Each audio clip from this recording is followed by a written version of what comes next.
Mbonu C. Obiageli, and here goes Pedagogy, where I talk to you about social, political, and economic matters in the form of a 1,000-word essay to grow your mind. Subscribe and keep watching.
In the beginning, there was a game my siblings and I played in our childhood. Onye Pulota Kutunya, Somo Bwezega Kwoto. It directly translates to whoever stands, I will bring them down. I, the king alone, will stand. As you can already imagine, this game was a vehement test of physical strength, with the physically strongest standing in bullish superiority and watching superciliously to bring down and keep down anybody who attempts to stand.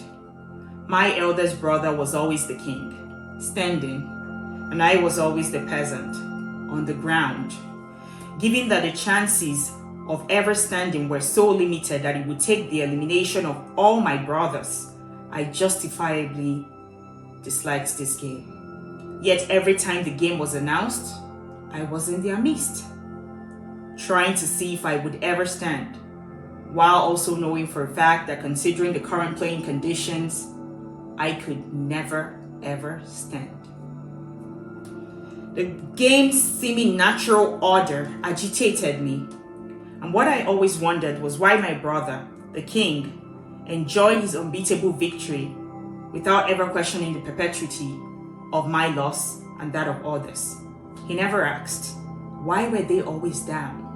Then it hit me that maybe our predisposition as humans scarcely ever prompts the standing in any game to reflectively consider the ones who never rise. That perhaps the propensity to alter the playing ground laid not in the hands of the winner, because indeed he was incapable of such stability. That possibly the winner's sensibilities are limited by the taste of victory and indeed inhibited by the fear of the ground. Hence, the fragile foundations of this game that had made me a loser even from my birth, by the very nature of my nature, was my responsibility to shake. That no one standing had the moral compass far-reaching to capture the realities of my ground-up view. That whatever existing table I may be invited to by the standing would never truly have my best interests, because by their nature again, games must have losers. Me. It is this quiet introspection of the defeated that made me realize that our world, its social motive, its political fiber, its economic footprint, is a panoramic sphere of this loathed childhood game of mine. And that, like me, Africa remains on the ground. Yes, Africa, your continent, if you are from there, the continent, if you were taken from there, and that continent, if you have formless notions of it, has been on the ground. Yet Africa continues to the battlefield every single time with the ample knowledge that she can never rise with these playing conditions. From her foundations as a testing ground of trials and errors, conventions and conferences, institutions and associations, politics and policies, we know that she can never be king on any of the tables owned by the standing, from the reputation of tables of the standing. That the only way to foreseeable kingship is to quake the foundations of this game that has set her up for failure from birth. For it is first from the foundations of a building that the probable longevity can be established. The first stones poured, the first bricks laid, the first sketches, a propensity of success taking shape by every single decision and indecision, every single action and inaction. And because there are no shortcuts for a strong foundation, and every pillar counts, a continent founded on external forces of shortcuts cannot stand. With the first foundational failure being trusting the inorganic attempts of the standing to help her stand, and the game created by the standing to keep the standing standing.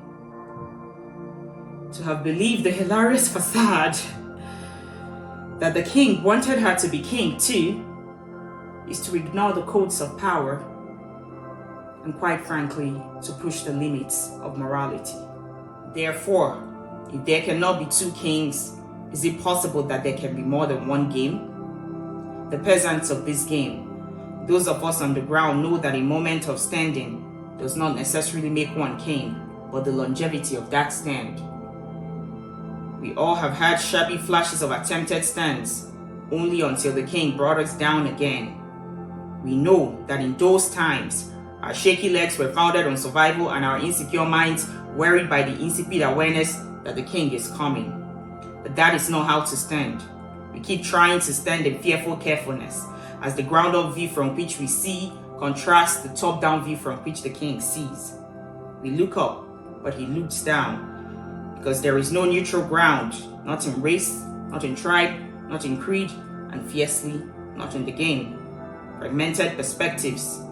Hence, we also know in our core that the ideology that questions the competence of the peasants, mocks their attempts and failures at standing, and assumes them as starkly unable to stand, comes from benighted egoistic privilege.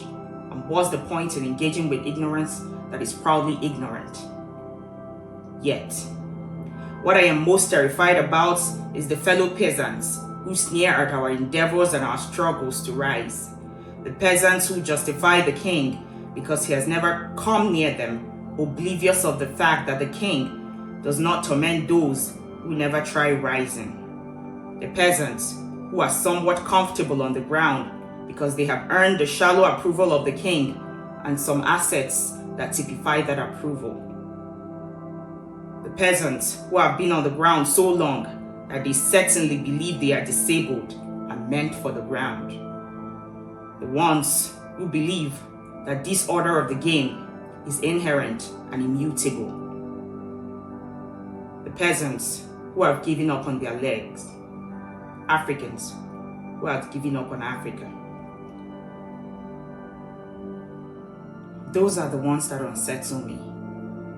Yet I know that between empires versus colonies, expatriates versus immigrants, kings versus peasants, the principal condition at play, the crushes of the standing, the blood of the game is economics, is money.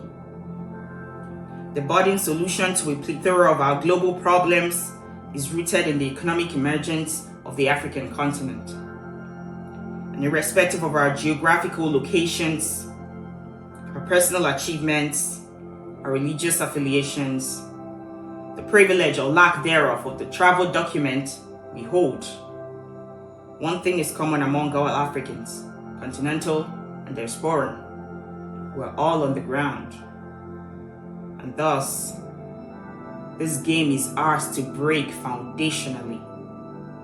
The question we should all be asking is how.